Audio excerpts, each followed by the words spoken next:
భగవానపి తత్రైవ బలదేవేన సంయుత. ఇటువంటి మహానుభావుడు ఒకసారి ఒక లీల చెయ్యాలనుకున్నాడు. ఆయన అనుకున్న సమయంలో తన తండ్రి నందుడు ఇతర గోపకులు కలిసి ఒక యాగాన్ని చేయాలని సంకల్పించుకున్నారు. అదేమిటంటే ఇంద్రయాగాన్ని. ఇంద్రాయాగ కృతోద్యమాన్, ఇంద్రయాగాన్ని చేయాలని వాళ్ళు ఎప్పుడైతే ఉద్యమం అంటే ప్రయత్నం చేస్తున్నారో తదభిజ్ఞోపి భగవాన్ సర్వాత్మ సర్వదర్శన. అన్నీ తెలిసిన వాడు ఈ విషయం తెలిసినప్పటికీ తెలియనట్టే వినయంగా నమస్కరించి ప్రశ్రయావనతో పృచ్ఛత్, వినయంగా తలవంచి నాన్న ఏం చేస్తున్నారు మీరు ఇప్పుడు అని అడిగాడు. ఏం లేదు నాయనా, మేము ఇంద్రుని ఉద్దేశించి యజ్ఞం చేస్తూ ఉన్నాం. ఎందుకంటే వర్షకారకుడు ఇంద్రుడు, ఆయన వల్ల కదా మనకు అన్నీ లభిస్తూ ఉన్నాయి. అందుకు ఇది మేము పరంపరగా చేస్తున్నది, ఇవాళ కొత్తగా మేము మొదలెట్టింది కాదు. పరంపరగా చేస్తున్న కర్మని మానవుడు తెలిసి కానీ తెలియక కానీ విడిచిపెడితే అతనికి భవిష్యత్తు ఉండదు. ఇది శాస్త్రం చెప్తున్నది, అందుకే చెయ్యాలి అని అంటే స్వామికి మాట అన్నాడు. ఏది చేసినా ఎందుకు చేస్తున్నాం ఏం చేస్తున్నామని తెలిసి చేయాలి, అప్పుడు దాని ఫలితం లభిస్తుంది. చాలా గొప్ప మాట చెప్పాడు చూడండి. మనకొచ్చే శ్లోకం జ్ఞాత్వా చ కర్మాణి జనోయమనుతిష్టతి విదుషః కర్మసిద్ధి స్యాత్ తథా నా విదుషో భవేత్. ఈ మాట చాలా తెలుసుకోవాల్సింది. ఏంటంటే తెలుసుకుని కర్మ చేసినా తెలియక కర్మ చేసినా కర్మఫలం తప్పకుండా ఉంటుంది, సందేహం లేదు. కానీ తెలియక చేసే ఫలానికి వచ్చే ఫలితం కంటే తెలిసి చేసిన దానికే ఎక్కువ శక్తి ఉంటుంది అన్నాడు ఇక్కడ. కనుక తెలియక చేస్తే వస్తుందా అంటే దానివల్ల రావాల్సినంత రాదు. అది ఇక్కడ తెలిసి చేయడం, అదే జ్ఞాత్వా కుర్వీత కర్మాణి. అందుకే ఏది తెలిసినా గతానుగతికంగా వెళ్ళిపోకుండా దాని యొక్క స్వరూపము పరమార్థము తెలుసుకుని చేయడం చాలా అవసరం. ఇది మనకు ఒక బోధ కిందే పనికి రావాలి. అప్పుడు నందుడు చెప్తున్నాడు, ఇంద్రుడు వర్షాధిపతి, పర్జన్యో భగవాన్ ఇంద్ర, అటువంటి వాడు. ఆయన మేఘరూపములుగా వర్షించి మనకి పాడి పంట వీటిని హేతు అవుతున్నాడు కనుక మేము ఆయన్ని పూజిస్తున్నాం అనగానే స్వామి వెంటనే ఇది నాపదలుచుకున్నాడు. ఎందుకు అంటే ఇంద్రాయ మన్యుంజనయన్, ఇంద్రుడి కోపం రేకెత్తించడానికై పితరం ప్రాహ కేశవ, తండ్రితో మాట్లాడుతున్నాడు. ఇంద్రుడు ఎవడ ఏ మధ్యలో? ఒకటి తెలుసా నీకు, కర్మ వల్లే మానవులు కలుగుతారు, కర్మ వల్లే సుఖము దుఃఖము భయము క్షేమము పొందుతారు. కానీ ఎవడి కర్మ వాడికి ఫలితం ఇస్తూ ఉన్నప్పుడు మధ్యలో ఇంద్రుడు ఇస్తాడు ఈశ్వరుడు ఇస్తాడు, ఇవి ఎందుకయ్యా గోల? కిమింద్రేణేహ భూతానం స్వస్వకర్మానువర్తినాం, వారి కర్మల్ని వారు అనుసరించి ఫలితం పొందుతూ ఉన్నప్పుడు ఇంద్రుడు మొదలైన వారి అవసరమేముందుకు? అంతేకాదు జీవుడు ఎంత కాదన్న స్వభావాన్ని అనుసరించి ప్రవర్తిస్తాడు. ఎవరి స్వభావం వారిదే, అది మార్చుకోలేం. పురుషుడు పురుష స్వభావం, స్త్రీ స్త్రీ స్వభావం, జంతువు స్వభావం. అందులో వాడి కర్మల కొద్దీ వాడికో స్వభావం వల్ల ఏర్పడుతుంది. ఉపాధి స్వభావం కూడా ఇదివరకటి కర్మల కొద్దీ ఏర్పడమే కాకుండా ఒక్కొక్కడికి ఒక్కొక్క స్వభావం వాడి పూర్వకర్మలు బట్టి వస్తుంది. స్వభావన్న జహాత్యేవ, వాడి స్వభావాన్ని ఎవడు విడిచిపెట్టలేడు. అటువంటప్పుడు ఈ స్వభావం కర్మ వల్ల ఏర్పడుతోంది, స్వభావాన్ని అనుసరించి వాడు నడుస్తున్నప్పుడు మధ్యలో ఈశ్వరుడు ఎవరయ్యా? గట్టిగా మాట్లాడితే కర్మయే సర్వము, శత్రు మిత్ర ఉదాసీన కర్మైవ గురురీశ్వర. కర్మయే శత్రువు, కర్మయే మిత్రుడు, కర్మయే ఉదాసీనుడు, కర్మే గురువు, కర్మే ఈశ్వరుడు. ఇది ఇందులో మర్మం ఉంది. నీ కర్మ కొద్దే శత్రువులు మిత్రులు ఉదాసీనులు గురువు ఈశ్వరుడు అన్నీ దొరుకుతారు కర్మ కొద్దే. అంటే చేసిన పుణ్యాలు బట్టే వీటన్నిటి అనుబంధములు ఏర్పడుతూ ఉంటాయి. ఇది కూడా అందుకు మనిషి అయినటువంటి వాడి స్వభావానికి తగ్గట్టుగా స్వధర్మాన్ని ఆచరించడం ఒక్కటి చాలు. అంతేగాని ఇంద్రుని పూజిస్తాను వీళ్ళని పూజిస్తాను ఇవన్నీ మనకు అక్కర్లేదు సుమా. తస్మాత్ గవాం, కంటికి కనబడుతూ నీవు ఎవరి వల్ల ప్రయోజనం పొందుతున్నాయి వాటిని పూజించు, గోవుల్ని పూజించు. అలాగే యజ్ఞము యాగము చేస్తూ మనకు ధర్మాన్ని బోధిస్తూ ఉన్నటువంటి బ్రాహ్మణానాం దేవతల్ని పూజించు. ఇదిగో ఇక్కడ కనబడుతుంది అందమైన కొండ, దీని పేరు గోవర్ధనము. మన గో సంపదని వర్ధింపజేస్తూ ఉన్నటువంటి పర్వతం కనుక దీన్ని పూజించండి. ఎలాగూ ఇప్పుడు ఇంద్రయాగానికి ఏ పదార్థాలు తీసుకొచ్చారో అన్ని చూశాడు చెప్పన్. ఇంకా ఎన్నున్నాయో అన్ని భోగాలు గుండిగలతో వాటితో పెద్దగా ఉన్నాయి. అవన్నీ చూసి ఇంద్రయాగ సంభారైస్తైరయం సాధ్యతాం మఖః, నేను మీ పూజలు వద్దని చెప్పలేదు కానీ ఆయనకు అక్కర్లే, కనబడుతున్న గోవర్ధనుడికి చేయండి, ఇదిగో ఇక్కడ వీళ్ళకి చేయండి, విప్రులకి గోవులకు పూజించండి అని అప్పటికప్పుడు గోవులను వేదవేత్తలను గోవర్ధనాన్ని పూజింపజేశాడు. ముగ్గురిని మనం గోవులను కూడా పూజించంగా. పచ్యంతాం వివిధాపాకా సూపాంత పాయసాదయ సంయావాపూపశుష్కుల్య సర్వదోహశ్చ గృహ్యతాం. ఎన్ని పదార్థాలు చెప్తున్నాడు చూడండి ఇక్కడ. పాయస ఆదయ, పాయసము మొదలైనవి, అలాగే పప్పులు కలిగినవి, అపూపాహ, అప్పాలు పూరీలు కూడా అపూపములే అని చెప్పబడతాయి. అలాగే షష్కుల్య, షష్కుల్యములంటే చెగోడీలు చెక్కిలాలు అంటారు కదండి, అవి వృత్తాకారంలో చుట్టినవి. అలాగే గోధుమ రవ్వతో చేసిన పదార్థాలు మొదలైన పాకములన్నీ చక్కగా తయారు చేయండి. అలాగే పాలు, పెరుగులు, నేతులు, వాటితో చేసిన పదార్థాలు ఇవన్నీ సిద్ధం చేయండి. ఇక్కడ ముందుగా హూయంతా మగ్నయ సమ్యక్ బ్రాహ్మణే బ్రహ్మవాదిభి, వేదవేత్తలు వేదమంత్రములతో హవనం చేస్తారు ఇక్కడ. ఆ తర్వాత దేనుములకు పూజిద్దాం మనం ఇక్కడ. గిరయే దీయతాంబలి, ఇదిగో మన దగ్గర గిరిరాజు ఉన్నాడుగా, ఎవరు? గోవర్ధనగిరి, వారికి ఇద్దాం, పర్వతానికి నైవేద్యం పెడదాం అనగానే వీళ్ళన్నీ సిద్ధం చేశారు. పైగా మీరు చూడండి ఆయన పుచ్చుకుంటాడు కూడా అన్నారు. వీళ్ళు వెంటనే అన్ని పదార్థాలు సిద్ధం చేసుకుని గోవర్ధనగిరికి ప్రదక్షిణం చేసి వారు నమస్కారం చేసుకుంటున్నారు ఇక్కడ. పైగా మీరు చేసే ఈ పని గోవర్ధనగిరికి, గోవులకి, విప్రులకి, నాకు ప్రీతికరమైనది అన్నాడు. ఇప్పుడు కృష్ణుడు ఏం చెప్తే అది వాళ్ళకి మాట. తత్సుఖ సుఖిత్వం అంటే ఆయనమే వాళ్ళకి ప్రధానం, ఆయనపై ఆచార్యభావం కూడా ఉందని దీన్ని బట్టి తెలుస్తుంది కదా ఇక్కడ. ఆ విధంగా భావించారు. ఇప్పుడు వాళ్ళు ప్రదక్షిణ చేస్తున్నారు. ఇదంతా ఎందుకు చేశాడండి? ఇది పట్టుకుని ఒక నాస్తికుడు బయలుదేరి కృష్ణుడు యజ్ఞాలు వద్దు అన్నాడు, ఇంద్రాది దేవతల్ని పూజించొద్దని చెప్పాడు, కనుక ఇవి అక్కర్లేదు, కనిపించే ప్రకృతిని పూజిస్తే చాలన్నాడు అని బయలుదేరిపాడు. ఇలాంటి వాళ్ళు రీసెర్చ్ స్కాలర్సు, మేధావులు. మనం ఏం చేస్తాం? కానీ ఆయన ఎందుకు ఈ పని చేశాడు? యజ్ఞాలే అక్కర్లేదంటే యజ్ఞదాన తపకర్మ త్యాజ్యం ఎందుకు చెప్తారండి అక్కడ? ఇవన్నీ వద్దని కాదు, ఆయన ఎక్కడ ఏ లోకంలో ఎవడెవడి బుద్ధులు ఎలా మారాయో ఈ లోకం నుంచి గమనిస్తూ ఇక్కడి నుంచి సవరిస్తున్నాడు. అది కృష్ణావతారంలో ఉన్న గొప్పతనం ఇక్కడ. అక్కడెక్కడో ఉన్న ఇంద్రుడి బుద్ధులు ఏ మార్పు వచ్చిందో ఈయన పట్టాడు ఇక్కడ. ఆయనకి ఇంద్రుడు వచ్చాడా, కలిశాడా? బ్రహ్మగారంటే కొంత అవస్థపడ్డారు, ఆయనకే బుద్ధి చెప్పాడు. ఇప్పుడు మరికి ఇంద్రుడికి ఎలా బుద్ధి చెప్తున్నాడో చూడండి ఇక్కడ. కాలాత్మనా భగవతా శక్రదర్పం జిఘాంసత, ఈ వాక్యం గుర్తుపెట్టుకోవాలి. కాలాత్మకుడైన భగవానుడు శక్రదర్పమును అంటే ఇంద్రుడి యొక్క దర్పాన్ని పోగొట్టడానికై ఈ మాట నాడాడు. ఆడిన వెంటనే వాళ్ళు ఆనందంగా గిరి ప్రదక్షిణ చేసి, మనందరూ మానసికంగా చేద్దాం ఇప్పుడు. గోవర్ధనగిరికి ప్రదక్షిణ చేసి వేదవేత్తల ఆశీర్వచనం చేసుకుని అక్కడున్న వృషభములను, ధేనువులను అంటే గోసంతతనంతటిని కూడా చక్కగా అలంకారం చేసి పూజించి కృష్ణవీర్యాణి గాయంత్య, కృష్ణుని యొక్క మహిమలని గానం చేశారు. ఇదండి ఇలాంటి ఉత్సవం వాళ్ళు చేశారు. మొత్తం గోవర్ధన ఆరాధనోత్సవం. కృష్ణస్త్వన్యతమం, వీళ్ళు ఇంత చక్కగా గోవర్ధనగిరి ముందు ఈ బళ్ళతో తెచ్చిన పదార్థాలని చక్కగా పెట్టారండి. ఎన్ని రకాల పదార్థాలు, అవన్నీ 56 ఇష్టం, మీ ఇష్టం. ఇవన్నీ పెట్టగానే ఒక్కసారి ఆ పర్వతం మీద ఒక పురుషుడు కనబడ్డాడు. చూసారా అన్నట్టు కృష్ణ పరమాత్మ. వాళ్ళు చూసి ఆశ్చర్యపోయారు. మన ఇంద్రుడికి పెట్టడమే కానీ ఆయన రావడం తీసుకోవడం ఎప్పుడు కనిపించట్లేదు, ఇక్కడ తీస్తే కనబడుతుంది, చూసారా మా కృష్ణుడి మహిమ అన్నారు. ఆ పర్వతంపై గోవర్ధనగిరి పురుషుడు ఎవరో కాదయ్యా, ఇక్కడ వీళ్ళ పక్కన నిలబడి చూపిస్తున్న కృష్ణుడే మరొక రూపంతో అక్కడ ప్రత్యక్షమయ్యాడు. అంటే గోవర్ధనగిరి కృష్ణ రూపం. ఇదొక రహస్యం. వ్రజసీమలో త్రికూటములుంటాయి. ఎక్కడ త్రికూటములుంటాయో అక్కడ ముక్తిధామం. ఆ త్రికూటం వాటి యొక్క కేంద్ర బిందువు పరమాత్మ స్వరూపం. ఆ పరమాత్మ త్రికూటమే విశ్వమయ్యాడు. త్రికూటం అంటే బ్రహ్మ విష్ణు రుద్ర, సృష్టి స్థితి లయ, ఇది ప్రపంచం. ఈ మూడింటిగా విచ్చుకున్నది మధ్యలో కేంద్రం ఒక్కటే, ఏకం. కానీ త్రికూటం అక్కడుంది. ఇప్పటికీ నందగోకులంలో నందగిరి ఉంది, ఇది శివరూపం. అలాగే బర్సానా, అమ్మ రాధమ్మ పుట్టినటువంటి ప్రాంతం, అక్కడ బ్రహ్మగిరి ఉంది, అది బ్రహ్మస్వరూపం. గోవర్ధనం విష్ణుస్వరూపం. ఈ త్రికూటములు ఇది ఇక్కడ. మూడింటికి కేంద్రమైన పరమాత్మ శ్రీకృష్ణుడు, అది తెలుసుకోవాల్సినది ఇక్కడ ప్రధాన తత్వం అది.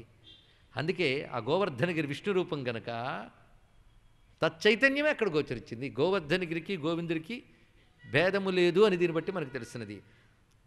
స్వామి కృష్ణస్తు అన్యతమం రూపం గోప విశ్రంభణంగత, గోపకులందరికీ విశ్వాసం కలిగించడానికై మరొక రూపాన్ని స్వీకరించి శైలోస్మి, ఆయనే చెప్పుకున్నట్టు ఈ పర్వత రూపమే నేను అని చెప్పి బ్రువన్ భూరి బలిం ఆదద్ బృహద్వపు, పెద్ద శరీరం ధరించి వీళ్ళు తెచ్చిన పదార్థాలన్నీ లోపల పుచ్చుకున్నాడు ఇక్కడ.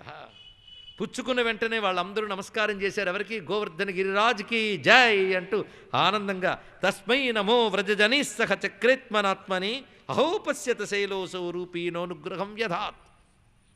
గోవర్ధనగిరి రూపం ధరించి కూడా మనల్ని అనుగ్రహించాడు కదా అని ఆనందిస్తూ ఈయన మనల్ని రక్షించుగాక, మా గోవుల క్షేమమునకై గోవర్ధనగిరికి నమస్కరిస్తున్నాం అనుకుంటూ కృష్ణుడు ఎంత గొప్ప పని చేశాడయ్యా మనకి అని కబుర్లు చెప్పుకుంటూ వాళ్ళందరూ ఎవరిళ్ళకి వాళ్ళు వెళ్ళి ఆనందంగా అవే చెప్పుకుంటూ గడుపుతూ ఉంటే ఇంద్రుడు మహా కోపంతో చేసిన పని ఏమిటంటే, ఎంత పని చేశారయ్యా వీళ్ళకి బుద్ధి చెప్పాలి. అహో శ్రీమద మాహాత్మ్యం గోపానాం కాననౌకసాం కృష్ణం మర్త్యముపాశ్రిత్య ఏ చక్రుర్దేవహేళనం. ఈ అడవుల్లో బతికేటటువంటి గోపాలకులకి కాలం కలిసొచ్చింది కదా అని పాడి పంట బాగుండడంతో ధనమదం పెరిగింది. దానితో నా మహిమ తెలుసుకోలేక ఒక మానవుడైన కృష్ణుణ్ణి ఆశ్రయించి నాకు అవమానం చేశారు. చూసారు, వాళ్ళు ఈ బుద్ధి పుట్టింది నేను తెలిసింది. అది మనం బ్రహ్మగారి చరిత్ర చెప్పినప్పుడు ఈ సైకాలజీ అర్థం చేసుకోండి అన్నాం. ఇక్కడ వాళ్ళు దేవతలు, మానవోపాధి వాళ్ళకంటే తక్కువ. వాళ్ళు ప్రార్థిస్తే వచ్చాడు నారాయణుడు. కానీ అలవాటు ఏం చేస్తుంది అంటే సత్యాన్ని మరపింపజేస్తుంది. ఇది చాలా సైకలాజికల్ పాయింట్ అండి. ఒక సిద్ధపురుషుడు మనకెప్పుడు కనబడకుండా ఉంటే వాడి దర్శనమైతే చాలు కన్నీళ్లు మున్నీరు ప్రవహించి కాళ్ళ మీద పడతాం. అతడు వచ్చి 10 రోజులు మనతో ఉన్నాడు అనుకోండి, అలా మనలాంటి వాడే ఎంతకన్నండి వాళ్ళతో అంటాం. మన లోకంలో చూస్తున్నదే ఇది. అంత మాత్రం చేత సిద్ధపురుషుడు అద్భుతం నీకు అలవాటు అనుభూతి అయిపోలేదు, నీకు అనుభూతిలోకి వచ్చేలేదు ఆయన మహిమ. ఆయన అలవాటు అయిపోయాడు కనుక మామూలు అయిపోతున్నది. కానీ అద్భుతాలు కూడా అలవాటు అయిపోతే మామూలు అయిపోతాయి అన్నాడు ఇక్కడ మహానుభావుడు. అన్నాడు, అద్భుతమైన సూర్యుడు రోజు రావడంతో మామూలు వాడు అయిపోలేదా అన్నాడు. నిజంగా లేకపోతే భయంకరమైన అంధకారం ఊహించుకోండి, సూర్యుడు ఒక్కసారి ఉదయిస్తున్నాడని చూస్తే ఆ రోజంతా మన ఆనందపరచలు న్యూస్ కింద భావిస్తాం. రోజు వస్తున్నాడుగా ప్రతిపట్టలేదు. కనుక జరుగుతున్న అద్భుతాన్ని నిత్యం అనుభూతిలో ఉంచుకోవడమే మహాద్భుతం. తెలుసుకోండి ఇక్కడ. అంతకుమించి ఆశ్చర్యవత్ పశ్యతి కశ్చిదేనం, ఏదది అలవాటు అంత ప్రమాదం. అందుకే వీళ్ళు ప్రార్థించి దిగవయ్యా దిగవయ్యా అంటే దిగాడు ఆయన. దిగేకేంటి, మానవుడేగా, మానవ శరీరమేగా, మనకంటే తక్కువేగా. అది సైకాలజీ. అది వాళ్ళు ఏర్పడింది, బుద్ధి చెప్పడానికి సిద్ధపడ్డాడు ఈయన. అంటే ఇలా అహంకారం ఎప్పటిది బుద్ధి చెప్తాడంటే జగత్ శాసకుడు గనక జగత్ పాలకులకి బుద్ధి చెప్పవలసిన బాధ్యత కలిగినటువంటి జగన్నాథుడు గనక ఆయన పనిచేస్తాడు. ఇది రహస్యం. ఆయన అనుకున్నట్టు ప్రవర్తించాడే లేదా, దానికి తెలియందేముంది. అందుకే వాచాలం బాలిశం స్తబ్ధం అజ్ఞం పండితమానినం కృష్ణం మర్త్యం ఉపాశ్రిత్య. కృష్ణుడు ఎన్ని మాట్లాడుతున్నాడు చూసారా. వాచాలం అంటే నోటుకొచ్చినట్టు వాగేవాడు, వదరుబోతు. బాలిశం మూర్ఖుడు, స్తబ్ధం గర్విష్ఠి, అజ్ఞం ఏమీ తెలియనివాడు, పండితమానినం తనని తాను పండితుడు అనుకునేవాడు, మర్త్యం ఒక మానవుడు. అటువంటి వాడిని నమ్ముకుని గోపకులందరూ ప్రతి ఏడాది నాకు చెయ్యవలసిన యజ్ఞం చెయ్యలేదు. ఎందుకంటే వీళ్ళకి ఏషాం శ్రియా అవలిప్తానాం సంపదల చేత కూడిన వారి గర్వించి ప్రవర్తిస్తున్నారు వీళ్ళందరూ. పెరుగుల్ నేతులు త్రావి క్రొవ్వి, పెరుగునేది ఎక్కువ పుచ్చుకుంటే కొవ్వు వస్తుంది, వీళ్ళు కొవ్వెక్కిందయ్యా వీళ్ళందరికీ కూడా. పెరుగుల్ నేతులు త్రావి క్రొవ్వి భువినాభీరుల్ మదాభీరులై గిరి సంఘాత కఠోర పత్రదళన క్రీడా సమారంభ దుర్భర దంభోళి ధరున్ పురంధరు ననున్ పాటించి పూజింపక, మహావజ్రాయుధం ధరించి పర్వతాల రెక్కలు విరిచి కొట్టినటువంటి నా యొక్క గొప్పతనాన్ని మరిచిపోయి ఆ గిరికిన్ పూజలు చేసిపోయిరిదే కృష్ణుండు ప్రేరేచగన్ అని మహాకోపంతో వీళ్ళకి బుద్ధి చెప్తాను అని నిర్ణయించుకున్నవాడై తాను ఐరావతం మీద ఎక్కి మరుద్గణములను పిలుచుకువచ్చి మేఘమండలాన్ని భయంకరమైన వర్షం కురవవలసిందిగా ఆజ్ఞాపించాడు. అది కూడా సాంవర్తకం నామ మేఘానాంచ అంతకారిణం. సాంవర్తకము అనబడే మేఘగణాల్ని పిలిచాడు అన్నారు. మేఘాల్లో ఎన్ని వెరైటీలు ఉన్నాయో చూసారా. ఒక్కసారి మన పురాణ వాంగ్మయం వేదవాంగ్మయం చూస్తే మేఘాల్లో ఎన్ని రకాలు, వాయుమండలాల్లో ఎన్ని రకాలు చెప్పారండి, సూర్య కిరణాల్లో ఎన్ని రకాలు చెప్పారు. ఎంత సైన్స్ ఉందో ఆలోచించండి. ఇక్కడ ప్రళయకాలంలో కురిసే మేఘములు పుష్కల ఆవర్తక సంవర్తక ఇత్యాదులు. అందులో కురిసే సాంవర్తకము అనే మేఘమండలాన్ని పిలిచాడు ఆయన. పిలిచి మరుద్గణముని సహాయంగా వెళ్ళమన్నాడు. అంటే వాయువుల సహాయం మీరు కురవండి అని గట్టిగా చెప్పాడు. పైగా ఆయన ఐరావతం మీద కూర్చుని వజ్రాయుధం పట్టుకుని ఆజ్ఞాపించాడు. వెంటనే అవన్నీ కురవడం ప్రారంభించాయి. భయంకరమైనటువంటి ఆ వృష్టికి ఒక్కసారిగా ఆర్తులై ఆ గోకులంలో ఉన్న వారందరూ కృష్ణనామం పలుకుతూ కృష్ణుని శరణ వేరారు. గోపా గోప్యశ్చ సీతార్త గోవిందం శరణం యయుహు. అప్పుడు గోవింద శబ్దం మొదలవుతోంది. గోవిందం శరణం యయుహు, గోవిందుని శరణ వేడారు. పైగా వేపమానా భగవత పాదమూలముపాయయు, ఒళ్ళు వణికిపోతూ ఆ చలిగాలికి ఆ వానకి వణికిపోతూ కృష్ణ కృష్ణ మహాభాగా త్వన్నాథం గోకులం ప్రభో. ఆ కృష్ణ కృష్ణ అని ప్రారంభమే ఒక మాధుర్యం అండి. వాళ్ళు వెంటనే ఆర్తి కలిగినప్పుడు నోటంట వచ్చిన శబ్దం ఏది? కృష్ణ కృష్ణ ద్విరుక్తం. కృష్ణ కృష్ణ మహాభాగా త్వన్నాథం గోకులం ప్రభో త్రాతుమర్హసి దేవాన్న కుపితాత్ భక్తవత్సలా. కోపించిన ఇంద్రుని నుంచి మమ్మల్ని రక్షించేవాడు నువ్వొక్కడవే, రక్షించగలిగేవాడువు నువ్వొక్కడవే. నువ్వు మహాత్ముడువు, పైగా భక్తవత్సలుడువు. భక్తవత్సలు అంటే ఆశ్రయించిన వారి పట్ల వాత్సల్యం కలిగినటువంటి వాడు. మరి మేమో త్వన్నాథం గోకులం, నువ్వే దిక్కుగా నువ్వే ప్రభువుగా కలిగినటువంటి గోకులము, మమ్మల్ని నువ్వే రక్షించాలయ్యా అనగానే స్వామి ఒక్కసారి చూసి, ఓహో ఇంద్రుడు చేసిన పని అనుక చిన్న నవ్వు నవ్వుకున్నాడు మహానుభావుడు. కుపితేంద్ర కృతం ఇది నిరీక్ష భగవాన్ మేనే కుపితేంద్ర కృతం హరి. కోపగించిన ఇంద్రుడు చేసిన పని అన్నమాట అనుకొని, తన్నొక ఇంత గై కొనక తప్పిరి యాగము చేసి రంచు తా మిన్నును నుండి గోపుకల మీద సులుల్ కురిపించుయున్నవాడు ఉన్నత నిర్జరేంద్ర విభవోత్థిత గర్వనగాధిరుడులై కన్నుల గానడింద్రుడు గర్వపరుండొరుగాన నేర్చునే. కొన్ని వాక్యాలు అలా పట్టియాలండి. గర్వపరుండొరుగాన నేర్చునే. గర్వం ఉన్నవాడు ఇతరులను తెలుసుకోలేడు.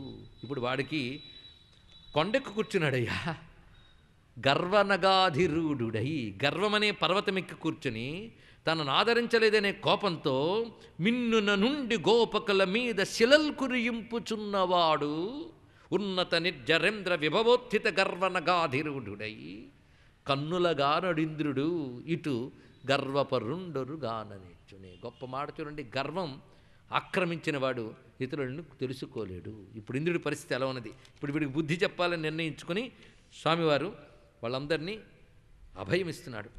పైగా లోకేశమానిన మౌఢ్యాధర్ష్యే శ్రీమదం తమః. లోకేశమానిన మేము ప్రభువులము అనేటువంటి అభిమానం వాళ్ళకున్నది. ఏదైనా ముల్లోకాలికి అధిపతి, తూర్పు దిక్కుకు అధిపతి, ఇంద్రలోకం. ఈ లోకాభిమానం వాడికి పట్టుకుంది, అది వదలట్లేదు. అసలు నిజానికి దేవతలు సత్వప్రధాన అంతఃకరణం కలిగిన వారు. అటువంటి వారికి గర్వం ఉచితం కాదు.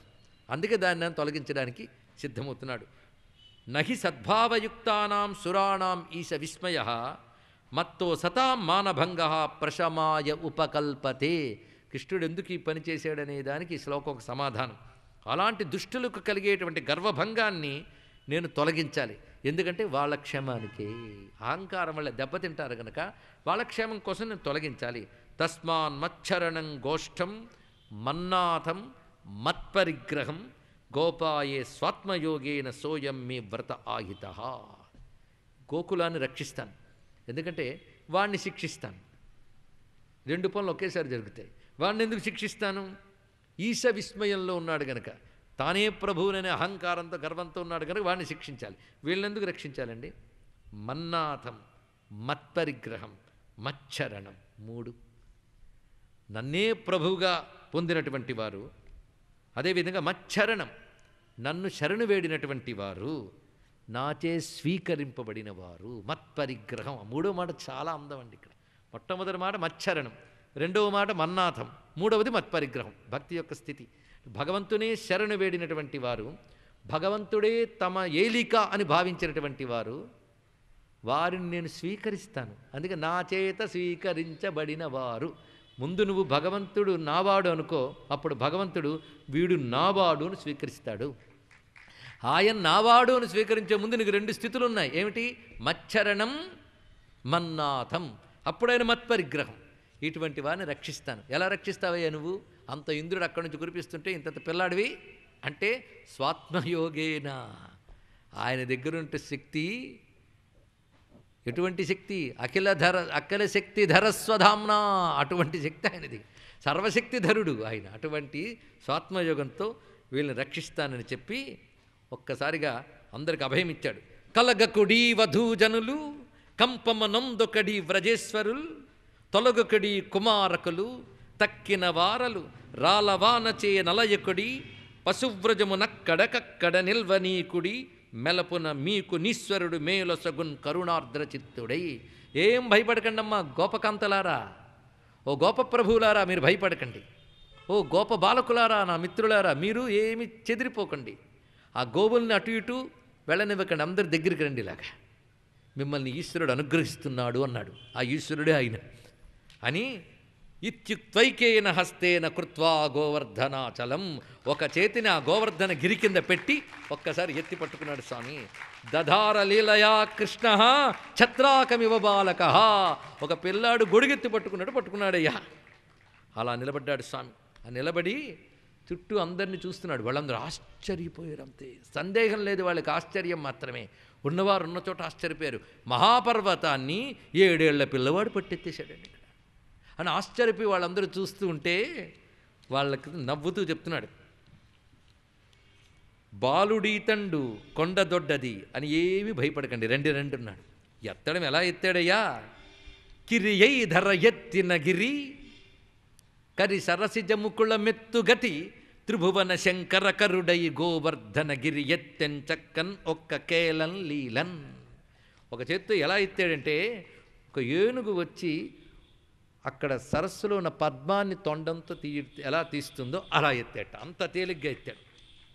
బాలుండాడుచు నాతపత్రమని సంభావించి పూగుత్తి కెంగేలం దాల్చిన లీల లే నగవుతో కృష్ణుండు తానం మహాశైలంబున్ వలకేల దాల్చి విపుల ఛత్రంబుగా బట్టి ఆభీలభ్రచ్యుత దుశ్శిలాచకిత గోపీ గోప గోపంక్తికిన్ ఛత్రంబుగా బట్టి. చిన్నపిల్లాడు ఇలా వెళుతూ ఉంటే పూలగుత్తు ఒకటి కనబడింది అనుకోండి, దాన్ని ఇలా ఎత్తి పట్టుకున్నట్టుగా ఆ పర్వతాన్ని ఎత్తి పట్టుకున్నాడు. పూలగుత్తి ఎత్తినంత తేలిగ్గా ఎత్తాడండి మహానుభావుడు. అందరినీ పిలుస్తున్నాడు. అథాహ భగవాన్ గోపాన్ హే అంబా తాత వ్రజౌక సహా యథోపదేశం విశత గిరిగర్తం సగోధన. హాయిగా రండి ఈ పర్వత కిందకి. నత్రాస ఇహవక్కార్యో, మీరేం భయపడకండి. అయ్యో పిల్లాడు కొండెత్తి పట్టుకున్నాడు, మేము ఎలా లోపలికి దూరుతాం అని ఏం భయపడకండి. ఎందుకంటే ఈ చెయ్యి చాలా గట్టి సుమ, రెండని పిలిచాడు.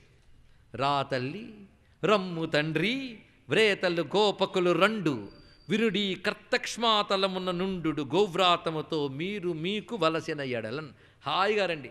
ఈ కొండ కింద భాగంలో పెద్ద విశాలమైనటువంటి ప్రాంతం ఉంది కదా, దీని కింద మీరు ఎక్కడ ఉండదలుచుకుంటే అక్కడ హాయిగా ఉండండి, రండి, భయపడకండి. బాలుండీతడు కొండ దొడ్డది మహాభారంబు సైరింపగా జాలండో అని దీని క్రింద నిలువని శంకింపగా బోలదు. నా రక్షణనెప్పుడు సందేహించకు, ఇది చెప్తున్నాడు ఇక్కడ. భగవద్ రక్షణ ఎప్పుడు సందేహించకూడదు అని రక్షించాడు. కానీ ఈ కానీలు తీసి పక్కకి ఆయన రక్షిస్తే ఇంక సందేహం ఉంది. ఎందుకంటే ఈ కొండను పట్టుకున్నాడు ఈ పిల్లాడు, ఎంతసేపు పట్టుకుంటాడు అనుకుంటారేమో. ఈ కొండ కాదు, సమస్త బ్రహ్మాండం ఈ కొండ మీద పడ్డా వాటితో సహా ఈ చేత్తో పట్టుకుంటానేం పర్వాలేదు సింహ. ఈ శైలాంభోనిధి జంతు సంయుత ధరాచక్రంబు పైబడ్డ నా కేలల్లాడదు బంధులారా నిలుడి క్రిందన్ ప్రమోదంబునన్. వడిగొన్ని బలరిపు పనుపున నుడుగుక జడి గురిసెనేడ అహోరాత్రములయ్యడ గోపజనులు బ్రతికిరి దడియక కొండ గొడుగు చాటున నదిప. కొండ గొడుగుగా గోవుల కాచిన కొండొక శిశువుకు గొబ్బిళ్ళో వెండి పైడియకు వెంకటగిరిపై కొండలయ్యకును గొబ్బిళ్ళో కొలను దోపరికి గొబ్బిళ్ళో ఎదు కులస్వామికి గొబ్బిళ్ళో. స్వామి అలా ఎత్తి పట్టుకున్నాడు. అప్పుడు ఆనంద పరవశులై యథావకాశం సదనా సవ్రజాసోపజీవన. యథావకాశం అంటే తొక్కిడి లేకుండా ఇరుకు లేకుండా ప్రతివారు హాయిగా ఉన్నారండి దాని కింద. పైగా వాళ్ళకి 7 పగళ్ళు 7 రాత్రులు స్వామిలా పట్టుకున్నాడు. 7 పగళ్ళు 7 రాత్రులు. వాళ్ళకి ఆకలి దప్పిక రెండూ లేదు.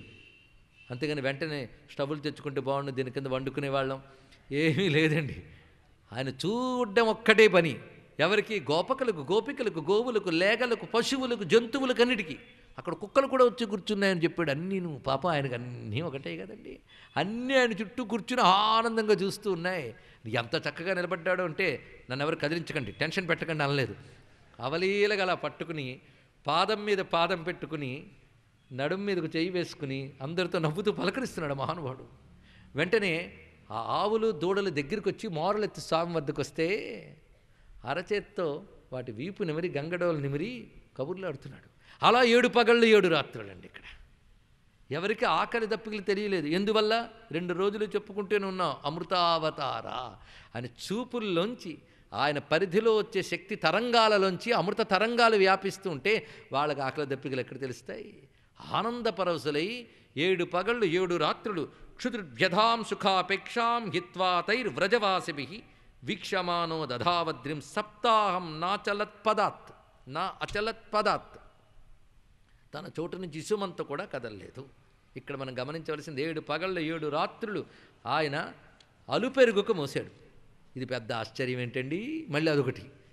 దండిని బ్రహ్మాండంబులు చెండుల క్రియ బట్టి ఎగురజిమ్మెడు హరికిన్ కొండ పెకలించి ఎత్తుట కొండొక పనిగాక ఒక్క కొండా తలపన్ అన్నాడు. ఇక్కడ ఆయన బ్రహ్మాండాలని అరచేత్తో ఎగరేస్తున్నాడు. ఆయన ఎగరేస్తేనే తిరుగుతున్నాయి. సమస్త బ్రహ్మాండములు భరించిన కృష్ణుడు ఎందుకంటే తన ఆకర్షణ శక్తితో సమస్త గ్రహ నక్షత్ర తారకలను నడుపుతూ విశ్వవ్యాపకమైన విష్ణువే కృష్ణుడు కదా. ఆయనకి ఇది అంత అంటే ఒక భూమిపై ఉన్నటువంటిది. పైగా కిరియై ధర ఎత్తిన హరి ఆయన ఒక పర్వతం కాదు, ఎన్నో పర్వతాలన్న భూమినే కోర మీద నిలబెట్టినటువంటి యజ్ఞవరాహస్వామి వాడు గోవిందుడు, మళ్ళీ వీడు గోవిందుడు. అలా పట్టి నిలిపాడానికి ఆశ్చర్యమే ఉందయ్యా. కానీ దృశ్యం ఎంత మధురమండి. ఒక పిల్లాడు 7 ఏళ్ళ పిల్లాడు ఆనందంగా అలా పెట్టి నిలబడితే చుట్టూ వాళ్ళందరూ చేరి పరవశించి ఆయన చూస్తూ ఆ రూపమాధుర్యానికి ఆనంద తాదాత్మ్యాన్ని వాళ్ళందరూ అనుభవిస్తున్నారు.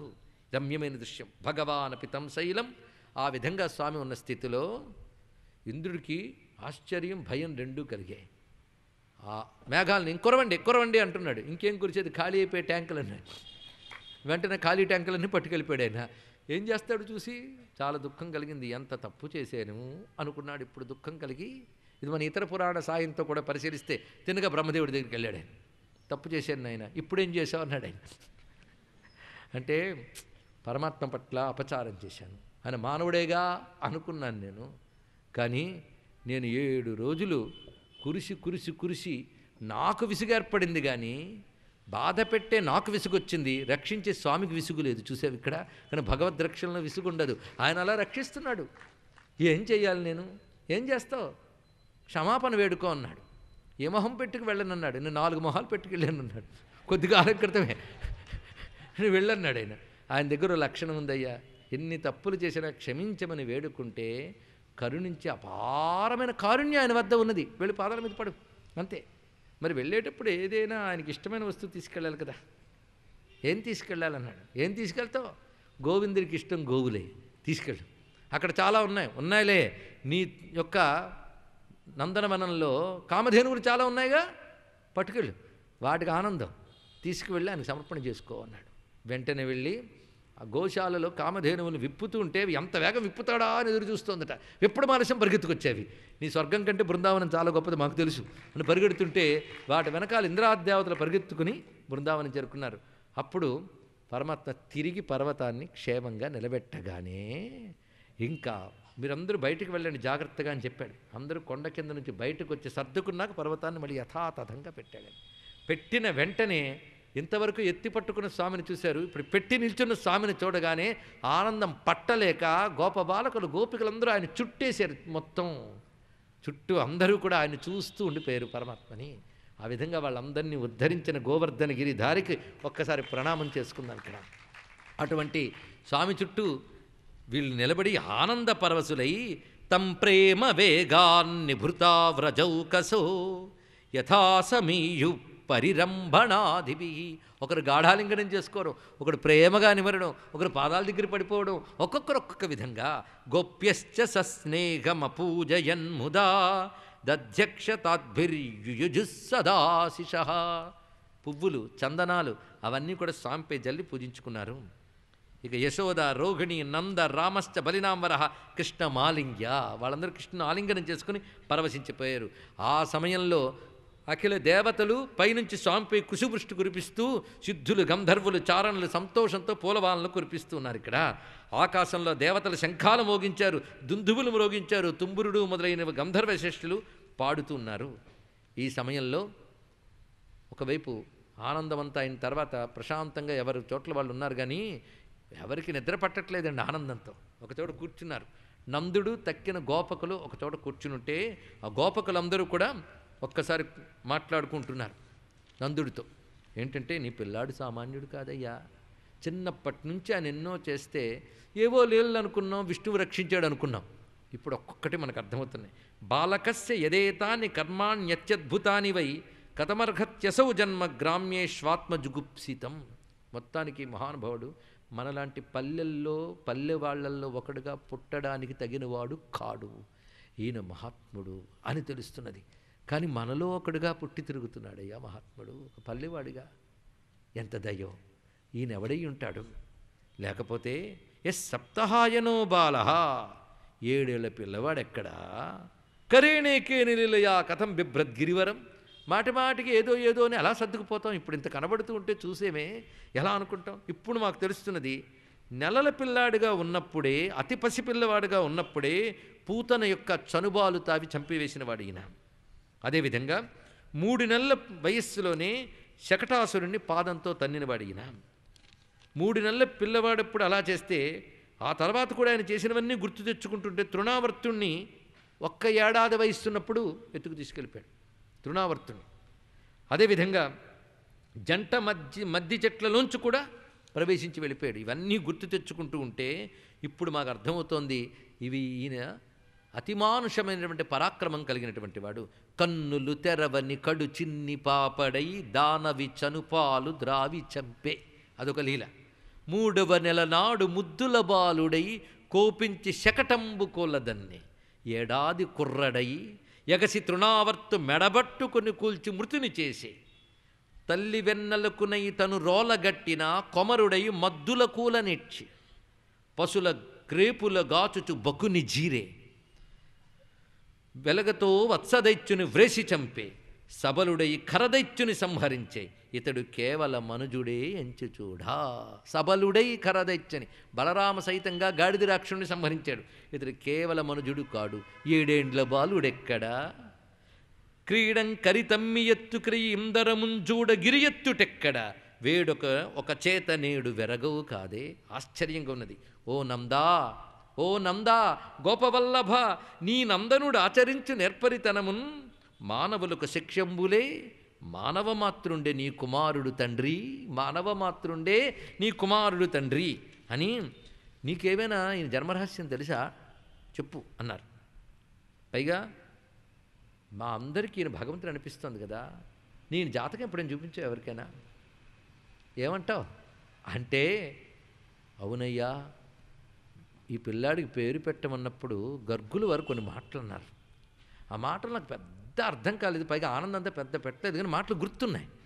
ఆయన ఏమన్నాడు ఇప్పుడు చెప్తానని. ఇక్కడ మనం చూస్తే మనం నామకరణోత్సవంలో గర్గుల వారు ఏ శ్లోకాలు చెప్పారో ఆ శ్లోకాలు యథాతథంగా ఇక్కడ రాశారండి. ఇక్కడ అంటే నందుడి మెమరీ పవర్ అంత గొప్పది. వాళ్ళ అబ్బాయి గురించి చెప్పిన శ్లోకాలు యథాతథంగా గుర్తుపెట్టుకుని చెప్పేశాడు తిరిగి. అదే మళ్ళీ ఇక్కడ రిపీట్ అయిపోతే 5-6 శ్లోకాలు కూడా అవన్నీ చెప్పాడు. ఈయన ఒక్కొక్క యుగంలో ఒక్కొక్క రంగులో ఉంటాడట. ఈ యుగంలో ఈ రంగుట, అందుకే కృష్ణుడిని పేరు పెడుతున్నాను. అంతేకాదు ఒకప్పుడు ఈయన వసుదేవుడు యొక్క పుత్రుడు కనుక వాసుదేవుడు అంటున్నాను. బహూని సంతి నామాని రూపాని సుతస్యతే గుణకర్మాను రూపాని తాన్యహం వేదనో జనా. ఈయనకు అనేక పేర్లు అనేక రూపాలు ఉంటాయి, ఇవన్నీ నాకు తెలుసు ఇతరులకు తెలియవు అని కూడా అన్నారు.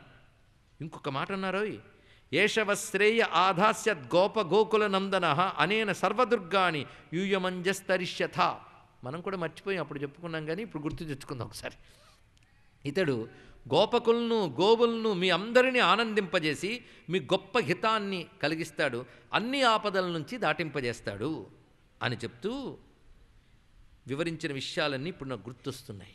అంతేకాదు మీరందరూ ఎంత ఆనందంగా ఉంటారు అంటే, విష్ణుపక్షం చేరిన దేవతల్ని రాక్షసులు ఏమీ చేయలేరు ఎలాగో, ఈయన పక్షాన ఉన్న మిమ్మల్ని ఏ ఆపద ఏమీ చెయ్యదు, ఏ శత్రువులు రారు, మీరు భాగ్యవంతులు అన్నారు. అని అనగానే ఇత్యద్ధామాం సమాదిశ్య గర్గేచ స్వగృహంగతే, అలా వెళ్ళిపోయారు. ఇప్పుడు అనిపిస్తుంది మన్యే నారాయణస్యాంశం కృష్ణమక్లిష్టకారిణం. ఈ నారాయణ స్వరూపుడు కృష్ణుడు, ఎందుకంటే అసాధ్యమైన కార్యాలని చేస్తున్నటువంటి వాడు, పైగా ఇతరుల కష్టాలను పోగొట్టేటువంటి పనులను చేస్తున్నవాడు అని అనగానే వాళ్ళందరూ ఆనందపరవశులై నమస్కారం చేసుకుంటున్నారు అంటూ అధ్యాయం పూర్తి చేసి ఒక రమ్యమైన శ్లోకాన్ని ఇస్తున్నాడు సుఖయోగీంద్రుడు. అలా పట్టుకు నిలబడ్డ స్వామి రూపాన్ని ధ్యానిస్తున్నాను అని. దేవే వర్షతి యజ్ఞ విప్లవర్షా వజ్రాస్మ వర్షానిలై సీదత్పాలపశుస్త్రి ఆత్మశరణం దృష్ట్వానుకంప్యుత్స్మయన్ ఉత్పాట్యైకకరేణ శైలమబలో లీలోచ్ఛిలీంద్రం యథా బిభ్రద్గోష్ఠమపాన్మహేంద్రమదభిత్ ప్రియాన్న ఇంద్రో గవాం ప్రియాన్న ఇంద్రో గవాం గవాం ఇంద్ర గోవులకు ఇంద్రుడైనటువంటి స్వామి మా పట్ల ప్రీతి చెందుగాక. ఇందులో మొత్తం కథంతా చెప్పబడింది. దేవే వర్షతి యజ్ఞ విప్లవర్ష, యజ్ఞం జరగకుండా చేశాడు కదా అనే కోపంతో కుంభవృష్ణు కురిపించినటువంటి ఇంద్రుని యొక్క వర్షం నుంచి తనని ఆశ్రయించినటువంటి గోకులాన్ని కాపాడి ఒక చేత్తో పర్వతాన్ని అవలీలగా ఎత్తి నిలబడ్డ కృష్ణ పరమాత్మ మా ఎడల ప్రసన్నుడగుగాక. ఇది భావం. ఇది ఎప్పుడు గుర్తుపెట్టుకోవాల్సినటువంటి భావం. మొత్తానికి వీళ్ళందరికీ పరమాత్మ అనే జ్ఞానం కలిగింది. ఈ లీల అందుకే అత్యంత ప్రధానం. ఏంటంటే ఈయన పరమేశ్వరుడు సాక్షాన్ నారాయణుడు అనే జ్ఞానం గోకులానికి కలిగించిన లీల. ఈ లీలతో స్వామి నుంచి వరం పొందినటువంటి గోపకాంతలకి మరింతగా ఆనందం కలిగింది అన్నారు ఇక్కడ. అంటే వారు మొదటి నుంచి స్వామి లీలలన్నీ చూస్తూ ఉన్నవారు ఈ లీలతో మరింత ఆనందపరచులయ్యారు. ఇది ఈ మాట చాలా ముఖ్యమండి, తర్వాత లీలల్లోకి పనికొస్తుంది. ఇక్కడ గోవర్ధనే ధృతే శైలే ఆసారా ద్రక్షితే వ్రజే, ఎప్పుడైతే స్వామివారి విధంగా రక్షణ చేసి ఉన్నారో అప్పుడు సిగ్గుపడినటువంటి ఇంద్రుడు స్వామిని కలవడానికే ఆయన ఏకాంతంగా ఉన్న సమయంలో పరిగెత్తుకొచ్చాడు. గోవులు అన్నీ వస్తున్నాయి, అది కూడా అపరాధం చేసేటువంటి భావంతో స్వామి వద్దకు వచ్చి శరణు వేడి 2 చేతులు దోజులించి నమస్కరించుకుంటూ ఉన్నాడు. హరికేలన్ గిరియత్తి వర్షజల భిన్నాభీర గోరాజికిన్ శరణం వైన త్రిలోక రాజ్యమదమున్ చాలించి ఆ పొగరు వదులుకుని నిర్గర్వుడై సురభింగూడి బలారి వచ్చి కనియన్ సంపేది దుష్టవ్రజేశ్వర దుర్మాన నిరాకరిష్ణు కరుణా వర్ధిష్ణు శ్రీకృష్ణునిన్ కనియన్ బలారి వచ్చి. కృష్ణ పరమాత్మను కళ్ళారా చూసి కనియింద్రుడు పూజించను దినకర నిభనిజి కిరీట దీధితి చేతన్. పాదాలాంచి నమస్కరిస్తున్నాడండి. ఆ గోపబాలకుని పాదాలపై తలవాల్చాడు. పైగా తలపై కిరీటం ఉంది, సూర్యకాంతిలో మెరిసిపోతున్నది. అది ఆ ఆవు పేడంటుకున్న గోపబాలకుడి పాదపద్మాలకు అంటించాడు ఒక్కసారి తలని. ముని హృదలంకరణంబులు సునతోద్ధరణములు నందసుతు చరణంబుల్, ఆ చరణములకు నమస్కారం చేసుకుని అప్పుడు స్తుతి చేస్తున్నాడు. ఈ స్తుతి అత్యంత రమ్యమైనటువంటి స్తుతి, ఇంద్రకృత కృష్ణస్తుతి.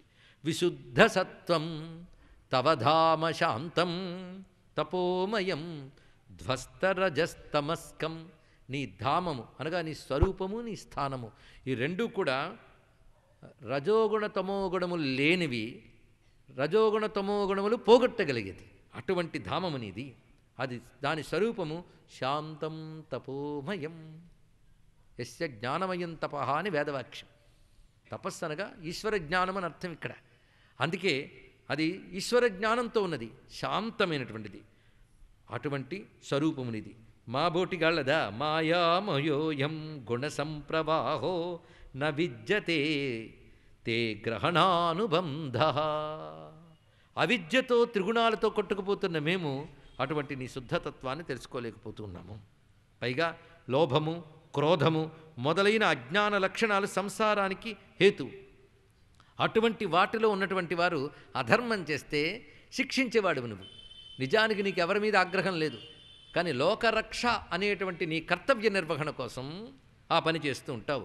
కుతోను తద్ధేతవ ఈశ తత్కృత లోభాదయో ఏ బుధలింగ భావా తథాపి దండం భగవాన్ బిభర్తి ధర్మస్య గుప్త్యై కల నిగ్రహాయ.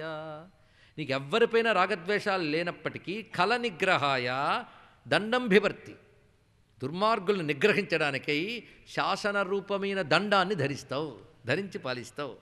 అసలు నీ స్వరూపం ఏమిటంటే పితా గురుస్త్వం జగతామధీశ దురత్యయ కాల ఉపాత్తదండ హితాయ స్వేచ్ఛాతనుభిः సమీహసే మానం విధున్వన్ జగదీశమానినాం. నువ్వు జగత్తుకి తండ్రివి, గురువువి, ఈశ్వరుడివి, కాలరూపమైన దండాన్ని పట్టుకుని శాసిస్తున్నవాడు అన్నారు. ఎందుకంటే సృష్టిలో ప్రతివాడికి వాడి కర్మకి తగ్గ ఫలం ఇచ్చేది కాలమే. ఆ కాలరూపుడైన వాడే మనం కాలదండం అంటే అదే అర్థం. కాలరూపమైన దండము శాసనశక్తి, అది నీ స్వరూపం స్వామి. నువ్వు జగదీశమానినాం, జగత్తుకు ప్రభువులని గర్వించే మా బోంట్లకు హితం కలిగించడానికై, మా మానాన్ని అంటే మా అహంకారాన్ని తొలగించడానికై ఇలాంటి అవతారాలు ధరిస్తావు.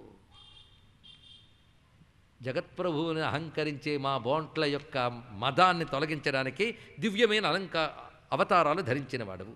సత్వం మమ ఐశ్వర్య మదప్లుతస్య, ఐశ్వర్య మదంతో ఉన్న నాకిప్పుడు బుద్ధి కలిగించే గనక నన్ను క్షమించవయ్యా. ఇది చాలా గొప్ప మాట అండి. క్షంతు ప్రబోధార్హసి మూఢచేతసో మైవం పునర్భూన్మతిరీశమే సతి. నీ పాదాలకి నమస్కరిస్తున్నా, నన్ను క్షమించు. మళ్ళీ నాకు ఇలాంటి అసద్బుద్ధి పుట్టకుండా అనుగ్రహించు. అదొకటి, మళ్ళీ ఇలాంటి దుర్బుద్ధి నాకు పుట్టకుండా అనుగ్రహించు. మామకాపరాధశతం క్షమ్యతాం త్వయా మా గణయాథవాయుతం శమవర్ణ సమాన్విత శాశ్వతానంద సందోహ. ఇందాక చదివిన క్షంతుం ప్రభో అనే శ్లోకం, ఈ గీతం కూడా నారాయణ తీర్థుల వారు ఇంద్రుడి పలుకులుగా అద్భుతంగా రచించారు. అసలు నిజానికి ఇంద్రస్థుతి కాదు, మనందరం స్వామి ముందు అనుకోవలసిన స్థుతి. అహంకారాలని అణచవయ్యా. నమస్తుభ్యం భగవతే పురుషాయ మహాత్మనే వాసుదేవాయ కృష్ణాయ సాత్వతాం పతయే నమః. నా వంటి వెర్రివారిని శ్రీవల్లభ, నీవు శాస్తి చేసితేవేనిన్ కావరము మాని పెద్దల త్రోవల జరుగుదురు బుద్ధి తోడుత నీషా. ఎందుకు నువ్వు ఈ పని చేసావు నాకు తెలుసు. నాలాంటి వెర్రివాళ్ళకి బుద్ధి చెప్తే ప్రతివాడు బుద్ధి కలిగి బాగుపడతాడు, పొగరులు అణగుతాయని నువ్వు నాకు పని చేసావయ్యా. మయా తేకారి మఘవన్, పైగా ఇలా చెప్పి ఈశ్వరం గురుమాత్మానం త్వామహం శరణం గతః. ఆఖరి మాట ఇది. ఈశ్వరం గురుం ఆత్మానం. ఈ మాటను ఎలా చెప్పాలంటే, నువ్వు మాకు ఈశ్వరుడువు, గురువువు, మాకు ఆత్మస్వరూపుడువు కూడా నువ్వే. అటువంటి నిన్ను శరణు వేడాను అంతే. ఈ వాక్యం మంత్రంలా అనుకోవచ్చు. ఈశ్వరం గురుమాత్మానం త్వామహం శరణం గతః అనగానే స్వామి ఒక్కసారి చిరునవ్వు నవ్వి, నాయన నీకు మదము పెరిగినదనే విషయాన్ని గ్రహించి నిన్ను అనుగ్రహించడానికే చేసిన పని ఇది. మయా తేకారి మఘవన్ మకభంగో అనుగృహత. నేను మకభంగం చేయడానికి కారణం ఏంటంటే మదనుస్మృతయే నిత్యం మత్తస్యేంద్రశ్రియాభృశం. నీకు నా స్మృతి కలగడానికై, అంటే నువ్వు ఎవడి వల్ల ఉన్నావు, ఎవడి వల్ల స్థితి లభించింది, ఇది నువ్వు మర్చిపోకుండా ఉండడానికై నీ పొగరుని నేను అణిచాను అని. గమ్యతాం శక్రభద్రం, వెళ్ళు. ఒక్కడు తెలుసుకో, సంపదంధుడు సంపద్గర్వం నేను సహించలేను. అందుకే నేనే కావాలనుకున్న వాడికి ఆ గర్వాన్ని ముందు తొలగిస్తాను. నేను నీకు ప్రీతిపాత్రుని గనక నీ గర్వాన్ని తొలగించే పని చేశాను. గమ్యతాం శక్రభద్రం వహ క్రియతాం మేను. వెళ్ళు, నీకు నేనిచ్చిన అధికారాన్ని స్వధర్మాచరణగా జాగ్రత్తగా పాటించుతూ నన్ను స్మృతిలో పెట్టుకో, వెళ్ళు అన్నాడు ఇక్కడ. అనగానే ఎలా వెళ్ళిపోతానయ్యా, నేను వచ్చింది మహాకార్యం కోసం అనగానే ఆ కామధేనువులు ముందుకు వస్తున్నాయి. అందులో మొదటి తల్లి సురభి, కామధేనువుల తొలి తల్లి. ఆవిడ ముందుకు వచ్చింది, వెనకాల ఆవులన్నీ వచ్చే స్వామి చుట్టూ. అంటే ఇదివరకు బృందావనంలో ఉన్న ఆవులతో కలిసిపోయి వచ్చి ఆ కామధేనువులు స్వామిని స్తుతిస్తూ ఉన్నాయి. ఆనందపరవశంగా ధేనువులు కృష్ణ కృష్ణ మహాయోగిన్ విశ్వాత్మన్ విశ్వసంభవ భవతా లోకనాథేన సనాథావయముచ్యుత. నువ్వు యోగివి, నువ్వు పరమేశ్వరుడు, నీ వల్ల మాకు ఆనందం. ఎందుకంటే నిన్ను అందరూ గోపాలుడు గోపాలుడు గోపాలుడు అంటూ ఉంటారు కదా, మేము గోవులం కదా, కనుక మాకు నువ్వు పాలకుడివి. నిన్ను చూస్తే మేము గుర్తొస్తున్నాం. పైగా మాకు నువ్వు పాలకుడివి అని వీళ్ళు అంటూ ఉంటే మా రక్షకుడు నువ్వు, మా ప్రభువు అంటే మేము నీ వాళ్ళము అనే భావం మాకు కలుగుతున్నది కనుక మేము ధన్యులమయ్యా. త్వం నహ పరమకం దైవం, నువ్వే మాకు పరమదైవానివి. త్వం న ఇంద్రో జగత్పతే. ఇంద్రుడు తెచ్చుకొచ్చిన ఆవులు కృష్ణుడితో అంటున్న మాట ఏంటంటే ఈయనే మాకు ఇంద్రుడని. పావయ్యా నువ్వేం ఇంద్రుడి, మా ఇంద్రుడు ఈయనే అవి అంటున్నాయి ఇక్కడ.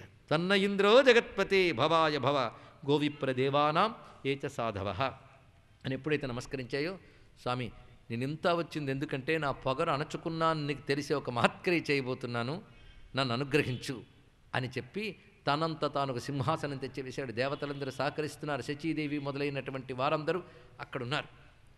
అక్కడ కూర్చోపెట్టి స్వామివారికి పట్టాభిషేకం చేయాలనుకున్నాడు. వెంటనే అక్కడ మహర్షులు దిగి వచ్చారు కదా, దేవర్షులు మొదలైన వారందరూ కూడా స్వర్ణ కలశాలు సిద్ధం చేశారు. కొన్నిటిలో కామధేను పాలు నింపి దాంట్లో పల్లవములు పెట్టి సుగంధ ద్రవ్యములు వేసి మంత్రిస్తున్నారు. మరికొన్ని కలశాలలో ఆకాశగంగా జలములు పెట్టి అభిమంత్రించి వాటిని కూడా సిద్ధం చేస్తున్నారు. వీటిని అభిషేకించాలి అనుకున్నారు. ఎప్పుడో మహర్షులు వేస్తారు, ఎలాగూ దేవతలు వేస్తారు ఆ జలములు స్వామిపై. ఈ లోపల దిగ్గజాలని సైగ చేశాడు ఇంద్రుడు. దిగ్గజాలు వచ్చి అవన్నీ తీసుకుని స్వామివారిపై అభిషేకం చేయడం మొదలుపెట్టాయి. ఆ దివ్యమైన బృందావనంలో, యమునా తీరంలో, రమ్యమైన కల్పవృక్షపు మూలంలో, అద్భుతమైన స్వర్ణ సింహాసనంపై కూర్చున్న బాలకృష్ణుని యొక్క శిరస్సుపై నుంచి దిగ్గజములు తుండములతో పట్టుకున్న స్వర్ణ కలశాలలోంచి కామధేనువులతో అభిషేకించాయి. ఆ తర్వాత దివ్యమైనటువంటి ఆకాశగంగా జలములతో అభిషేకిస్తూ ఉన్నాయి.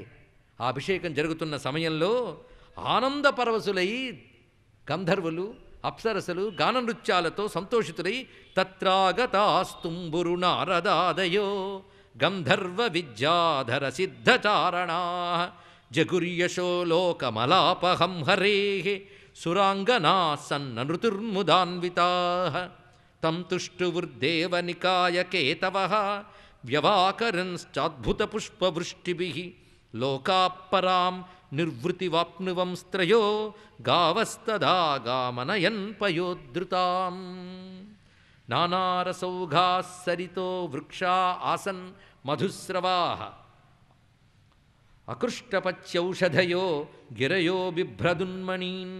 ఆ రమ్యమైనటువంటి పట్టాభిషేక ఘట్టం ఎంత రమ్యంగా ఉన్నదో మనం భావించబోతున్నాం. స్వామివారికి అలా అభిషేకం జరుగుతున్న సమయంలో ఆకాశం నుంచి దేవతలు కుసుముష్టి కురిపిస్తూ ఉండగా సురభిక్షీరములన్ సురద్విపమహాసుండాలతానీత నిర్జార గంగాంబువులన్ నిలింపజననీ సన్మౌని సంఘంబుతో సురనాథుండభిషిక్తు చేసి పలికెన్. ఈ విధంగా సురభిక్షీరములు, సురద్విపమహాసుండాలతానీత నిర్జర గంగాంబువులు, దీనితో పాటు దేవకాంతలు, దేవతలు వీరందరి సమక్షంలో, మునుల సమక్షంలో సురనాథుండభిషిక్తు చేసి పలికెన్. సొంపార గోవిందాయంచున్ రణాక్రాంత విపాక్షతో యజదలాక్షున్ సాధు సంరక్షణున్. అందరూ కలిసి ఆనందంగా పట్టాభిషేకం చేస్తుంటే ఒక్కసారిగా ఇంద్రుడు అంటున్నాడు, గోవిందా గోవింద గోవింద గోవింద గోవింద గోవింద గోవింద గోవింద గోవింద అనే నామంతో కృష్ణ పరమాత్మకు పట్టాభిషేకం జరిగిందండి. అందుకే సొంపార గోవిందుడంచున్ రణాక్రాంత విపక్షు తోయజ దళాక్షున్ సాధు సంరక్షణున్ సురనాథుండభిషిక్తు చేసి పలికెన్. దేవతలు కుసుమ వృష్టి కురిపిస్తూ ఉండగా, గంధర్వులు అప్సరసలు గాన నృత్యములు చేస్తూ ఉండగా ఒక్కసారిగా గోవిందా గోవింద అని కీర్తించారు. ఆ గోవింద నామంతో బృందావనం ప్రతిధ్వనిస్తున్నది. అక్కడున్న గోపీ జనములతో పాటు దేవగణములు, క్రిందనున్నవారు, పైనున్న దేవగణములు, మహర్షి గణములు అందరూ కూడాను గోవింద గోవింద అంటూ గోవిందనామం అక్కడ ప్రతిధ్వనిస్తున్నది. గోవిందేతి సదాస్నానం గోవిందేతి సదాజపం అని చెప్పబడుతున్నటువంటి మహామంత్రరాజం గోవిందాయ నమః దివ్యమంత్రం అక్కడ ధ్వనించినది.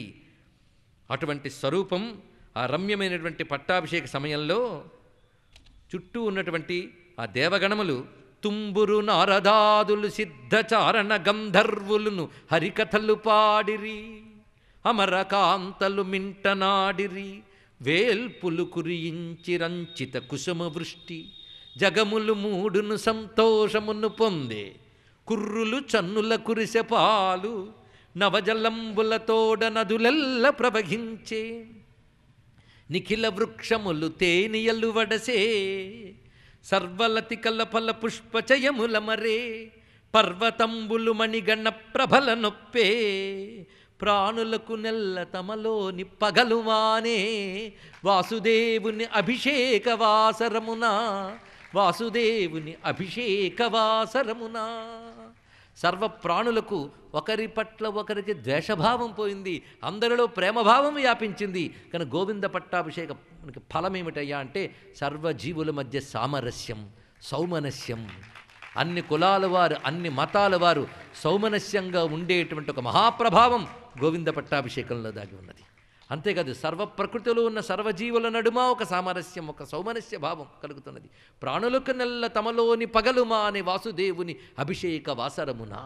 ఆ సమయంలో నదులన్నీ నూతన జన్మలతో ప్రవహిస్తున్నాయి. నవజల్లంబులతోడ నదులెల్ల ప్రవహించి ఒక్కసారిగా కుసుమాలు వికసించి కుసుమాల నుంచి మకరందం బయటికి చిమ్ముతూ ఉన్నది. ఇక్కడ అక్కడున్న గోవులన్నిటి యొక్క పొదుగుల నుంచి తమంత తాము క్షీరములు స్రవిస్తూ ఉన్నాయి. దేవకాంతలు నృత్యం చేస్తూ ఉన్నారు. పర్వతాలపై మణులు మొదలైనటువంటివి ప్రకాశిస్తూ ఉన్నాయి. ఆ ఆనంద పరవశ స్థితిలో అనేక మంది అనేక విధాలుగా స్వామిని స్తుతిస్తున్నారు. ఛత్రీకృత గిరిరాజే రక్షిత గోపాల గోధన సమాజే గోవిందం తమనంతం భక్త్యా గోప్య జగుం పరం తుష్టాహ అంటున్నారు నారాయణ తీర్థుల వారు.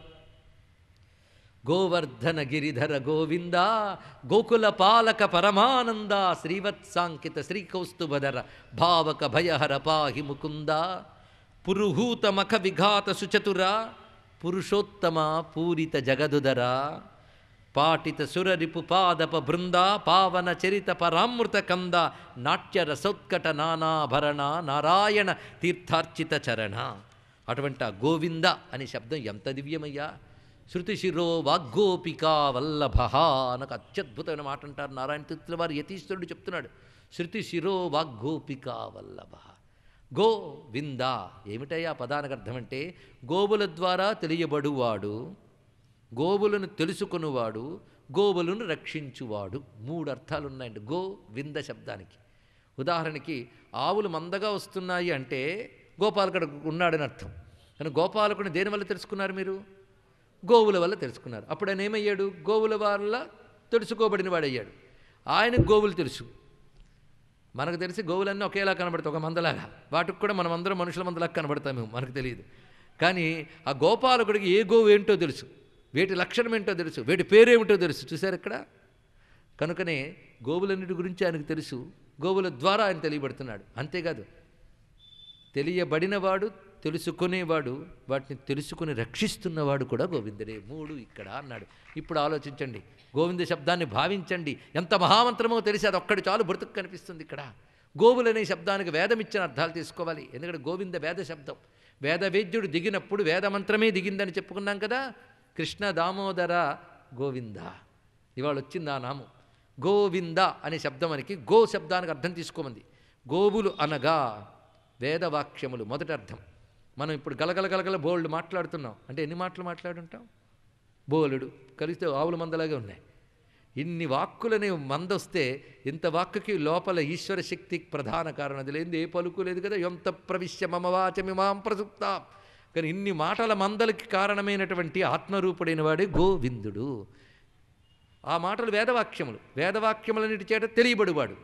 అంటే వేదవాక్యముల ద్వారా తెలియబడుతున్నాడు కనుక గోవిందుడు. వేదవాక్యములు తెలిసినవాడు ఆయనే. వేదో వేద విదవ్యంగో వేదాంగో వేదవిత్ కవి. వేదములు ఏమిటో ఆయనకు తెలిసి ఇంకెవ్వడికి తెలియదండి, ఆయనకు తెలుసు. పైగా వేదమును రక్షిస్తాడు ఆయన. అంటే వేద ధర్మాన్ని రక్షించువాడు. తెలిసింది కదా, వేదముల ద్వారా తెలియబడివాడు, వేదములను తెలుసుకున్నవాడు, వేదములను రక్షించువాడు. కనుక గోవులు అనగా వేదవాక్యములు, ఇదొక అర్థం. రెండవ అర్థం కిరణములు. గోభి రశ్మిభి అని వేదమే చెప్తోంది ఇక్కడ. కిరణములు చేత అని ఉద్దేశంతో. కానీ గోవులు అనగా ఏమిటి? కిరణములు. కిరణాలు ఎక్కడున్నాయి ఒకసారి పైకి చూడండి. సూర్య కిరణములు ఎన్ని? అనంతమైన సహస్ర కిరణములు, అనంత కిరణములు కలిగినటువంటి వాడు. ఈ కిరణాలన్నీ యజుర్వేదంలో మంత్రంలో చెప్తారు. ఈ కిరణములు ఆవుల మందల్లా దిగుతున్నాయండి భూమి మీదకి. ఎలాగైతే ఆవుల నుంచి మనం పాడి పొందుతామో కిరణాల నుంచి ప్రాణాలు పొందుతున్నాం. కానీ కిరణాలను ఆవుల మందగా చూపించాడు. కానీ కిరణాలని ఆవుల మందల్ని భూమిపైకి తోలుతున్నటువంటి వాడు మళ్ళీ రాత్రి అయ్యేటప్పటికల్లా అన్ని తీసుకుపోతున్నవాడు. చూస్తూ ఉంటే ఎలా కనబడుతున్నాడానికి అది వేదం గోపతే అని స్తుతించింది ఆ మహానుభావుడు. ఇప్పుడు పరిశీలించండి, కిరణములనే గోవులను తోలుతున్న సూర్యమండలాంతర్వర్తి అయిన నారాయణ బ్రహ్మము గోవిందుడే. ఇప్పుడు 2 అర్థాలే కదా. 3వ చూడమంటున్నాడు. గోవులనగా ఇంద్రియములు. గోభి ఇంద్రియై అని మరొక చోట తృతీయోభక్తులు అర్థం చెప్పారు. గోవులనగా ఏమిటి? ఇంద్రియాలు. ఇంద్రియాలు మందలమునా కదా చూడండి. ఒకసారి కూర్చుని ఆలోచించుకుంటే బోల్డ్ ఆవుల మందులు. కళ్ళు, చెవులు, నాసిక, పాదాల వరకు. అందులో దూడల్లో చిన్న చిన్న ఉపాంగములు కూడా ఉన్నాయి. ఇన్ని మందలు ఉన్నాయా లేదా? ఎన్ని ఇంద్రియాలు? అంగములు ఉపాంగములు కలిపి ఇంద్రియాలు. ఇంద్రియాలను గోవులు నడుస్తున్నాయి. గోవులు నడుస్తున్నాడు, గోపాలకుడు ఉన్నాడని తెలియాలి. కానీ నడుస్తున్న ఇంద్రియాలని నడిపించే ఈశ్వరుడు కూడా ఉన్నాడని తెలుసుకో. కానీ ఇవి ఉండడం వల్ల వాడు తెలుస్తున్నాడు. ఎలాగైతే నడిచే గోవులు బట్టి నడిపే కృష్ణుడు ఉన్నాడని తెలుసుకుంటున్నావో, నడిచే ఇంద్రియాలు బట్టి, నడిచే ప్రాణాలు బట్టి, నడిచే బుద్ధులు బట్టి వీటిని నడిపే పరమాత్మ లోపల ఉన్నాడని తెలుసుకో. కానీ వీటి ద్వారా తెలియబడుతున్నాడు. విశ్వకరు విశ్వదూరిని, విశ్వాత్మక విశ్వమయుని. కనుక విశ్వము యొక్క నడక బట్టి విశ్వాన్ని నడిపే విష్ణువుని తెలుసుకోవాలి. ఆవుల మందల బట్టి ఆవుల మందలు నడిపేవాడిని ఎలా తెలుసుకుంటున్నావో అలాగా. కనుక నీ ఇంద్రియాలను నడిపేవాడు, నీ ప్రాణాలను నడిపేవాడు, నీ బుద్ధిని నడిపేవాడు వాడు. వాటిని తెలుసుకుంటున్నవాడు, వాటి ద్వారా తెలియబడేవాడు, వాటిని రక్షించువాడు అని ఎవరైతే నమస్కరిస్తారో వాడు ఇంద్రియాల్లోనే ఉన్నాడని నీకు ఎరుక కలిగిస్తూ, వేరే ఎక్కడో లేడని తెలియజేస్తూ, నిన్ను రక్షిస్తూ అనుగ్రహిస్తాడు. కనుక గోవింద అనే నామానికి మించి ఇంకేమైనా ఉంటుందండి ఇక్కడ? అందుకే గోవిందేతి సదాస్నానం, గోవిందేతి సదాజపం. ఆత్మరూపుడైన పరమాత్మార్థాన్నే గోవింద ఇస్తున్నది. దీన్ని బట్టి కృష్ణుడు గోవులన్నిటికీ ప్రభు అయ్యాడు గనుక గోవిందుడు అంటారా? ఇప్పుడు చెప్పిన వాటికి ప్రభువై ఉన్నాడు గనుక గోవిందుడు అంటారా? ఇప్పుడు ఆయన కొత్తగా ప్రభుత్వం వచ్చిందా? ఉన్న ప్రభుత్వాన్ని ఇంద్రుడు గుర్తించాడు. అంటే నా అహంకారాన్ని వదులుకున్నాను అనే దానికి నువ్వే నిజమైన ఇంద్రుడివి, నేను ఒట్టి ఇంద్రుడిని, నువ్వు ఉపేంద్రుడివి, ఉపరి ఇంద్ర, ఇంద్రుడికి కూడా పైన వాడివయ్యా నువ్వు అని చెప్పి నమస్కరించుకున్నాడు. అది గవాం ఇంద్ర, గవేంద్రుడు, ఆయన గోవిందుడు. గోశబ్దానికి ఇన్న అర్థాలు తెలుసుకుని వేద ప్రతిపాద్యమైన పరతత్వమే గోవింద శబ్దము ద్వారా ప్రతిపాదింపబడుతున్నవాడు. పరబ్రహ్మమునికి ఇది పేరు. ఆ పరబ్రహ్మ కృష్ణుడై గోవుల మధ్యలో కూర్చున్నాడు. కనుక గోవుల నడుమ ఉన్నటువంటి, పైగా కామధేనుముల మొదలుకుని బృందావన ధేనువుల వరకు ఆ గోసంతతి నడుమ పట్టాభిషిక్తుడై భాషించుతూ అనుగ్రహిస్తున్న గోవింద పరమాత్మ యొక్క నామం మనకి చాలయ్యా. సత్యం జ్ఞానమనంతం నిత్యమనాకాశం పరమాకాశం అంటూ స్వామిని మనం గోష్ఠ ప్రాంగణ రింఖణ లోలమనాయాసం భువనాయాసం మాయా కల్పిత నానాకారమనాకారం భువనాకారం క్ష్మామానాథమనాథం ప్రణమత గోవిందం పరమానందం, గోవిందం పరమానందం. ఎంత ఇష్టమండి ఆదిశంకరులకి ఆ గోవిందనామం. అందుకే ఎందుకయ్యా అవి పట్టుకు వేలాడుతావు? భజ గోవిందం భజ గోవిందం గోవిందం భజ మూఢమతే అని చెప్పినవాడు ఇప్పుడు అంటున్నాడు. ఎవడో తెలుసు? గోవిందుడు. సత్యం జ్ఞానం అనంతం. ఉపనిషత్తులు బ్రహ్మము గురించి సత్యజ్ఞానం అనంతం అన్నాయే, వాడు గోవిందుడు. నిత్యం, అతడు నిత్యస్వరూపుడు. అతడు సత్యం జ్ఞానమనంతం నిత్యమనాకాశం పరమాకాశం. ఆయన ఆకాశాదులు లేవు, ఆయన పరమాకాశం. పరమాకాశం అంటే ఆకాశాది భూతములకు కూడా ఆకాశమైన వాడు, అంటే అవకాశం ఇచ్చినవాడు. గోష్ఠ ప్రాంగణ రింఖణ లోలం. ఆ మహానుభావుడు ఆ ఆవుల శాలల్లో ఆడుకోవడంలో ఆనందపరసుడై విహరిస్తున్నటువంటి వాడు. అనాయాసం పరమాయాసం. ఇంత ఆటలు ఈ ఆయాసం లేకుండా ఆడుకుంటున్నాడు. ఆయన్ని పొందడానికి మహాత్ములు ఆయాసపడతారయ్యా అన్నాడు. ఇక్కడ ఆయాసపడితే కానీ దొరకడు ఆయన. మాయాకల్పిత నానాకారం, తన మాయాశక్తితో అనేక ఆకారాలు కల్పించాడు. కానీ ఆయనకు అనాకారం, ఆయనకు ఆకారం లేదు. ఏదో ఆకారం చెప్పండి అంటే భువనాకారం. వాడు గోవిందుడు. శంకర భగవత్పాదులు తప్ప ఎవరు ఇంక శ్లోకం రచించలేరండి, ఆ మహానుభావుడే చెప్పగలరు. అటువంటి వాడు క్ష్మా మా నాథమనాథం ప్రణమత. క్ష్మా అంటే భూదేవి, మా అంటే మహాలక్ష్మి, ఇరువురికి ప్రభు అయినటువంటి మా స్వామి గోవిందుడు. గోపాలం భూలీలా విగ్రహ గోపాలం కుల గోపాలం గోపీ ఖేలన గోవర్ధన ధృత లీలా లాలిత గోపాలం గోభిర్నిగదిత గోవింద స్ఫుట నామానం బహునామానం గోధీగోచర దూరం ప్రణమత గోధీగోచర ద్రోణం ప్రణమత గోవిందం పరమానందం, గోవిందం పరమానందం. గోధీగోచర దూరం ఏమి పదమండి? గోవులనగా ఇంద్రియములు, ధీ అంటే బుద్ధి. ఇంద్రియాలకి బుద్ధికి గోచరించనంత దూరంలో ఉన్న పరమాత్మకు నమస్కారము. గోధీగోచర దూరం ప్రణమత. అటువంటి వాడు గోవిందనామం ఎక్కడి నుంచి తెచ్చావయ్యా? గోభిర్నిగదిత గోవింద స్ఫుటనామ. గోభి వేదవాక్యై నిగదిత ప్రతిపాదిత. వేదవాక్యముల చేత ప్రతిపాదింపబడిన గోవింద అనే నామం ధరించిన మా కృష్ణ పరమాత్మ గోపాలకుడు, అంటే దేవతలకు పాలకుడు, వేదవాక్యములకు పాలకుడు. అటువంటి ఆయన భూలీలా విగ్రహ గోపాలం. ఈ భూమి యందు లీలా విగ్రహం ధరించి గోపాలకుడై తిరుగుతున్నవాడు. తన కులమే గోపాల కులంగా తిరిగినటువంటి వాడు, గోపీ ఖేలన గోపికలతో ఆడుకున్నవాడు, గోవర్ధన ధృత లీలా లాలిత గోపాలం. ఆ గోవర్ధనాన్ని ఎత్తి లీలతో గోకులాన్ని లాలించినటువంటి ఆ గోవిందుడు ఇంద్రియాలకి మనస్సుకి అందనివాడు, కేవలం భక్తికి మాత్రమే దొరికేవాడు. ఆయన స్వరూపం పరమ ఆనందం, సచ్చిదానందం. అటువంటి కృష్ణ పరమాత్మకు ఆ గోవిందస్వామికి నమస్కరించుకుంటూ కృష్ణాయ గోవిందాయ గోపీజనవల్లభాయ నమః.